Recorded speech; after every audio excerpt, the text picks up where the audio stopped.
Welcome back dito sa Melrops TV. For today's video, ang pag-usapan naman natin yun guys. Wow. Paano daw mag-live sa Bigo? So nagtatanong kasi yung kapatid ko, gusto niya mag-Bigo. So tinatanong niya kung paano daw mag-live. So yun po ang ating pag-usapan ngayon for today's video. May mga option kasi yan guys.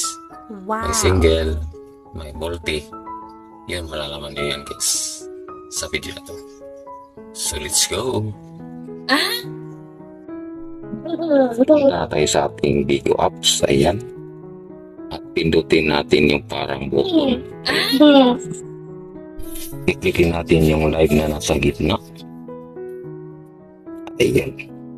Ayan. Yan ang tinatawag na solo live or single live. At kung gusto naman ninyo yung multi, so lilipat tayo. Patayin lang muna natin ito guys. Ayan. Ngayon nakabalik na tayo.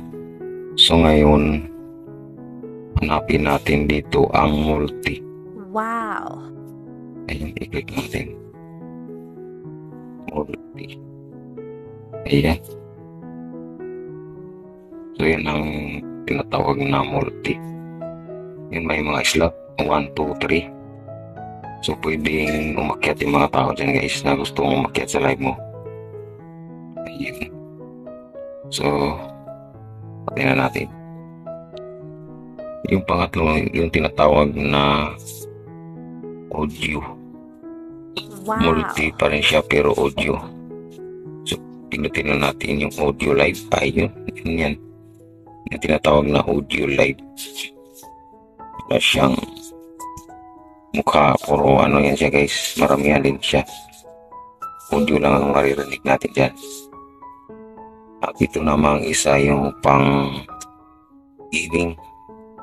Gusto yung maglaro kasama ng mga gustong makiat sa live mo. Yan o, gaming live. Sa mga laro yan guys. Halimbawa, game edit o iba pang mga laro. Ayun. So yun lang muna guys. Wow.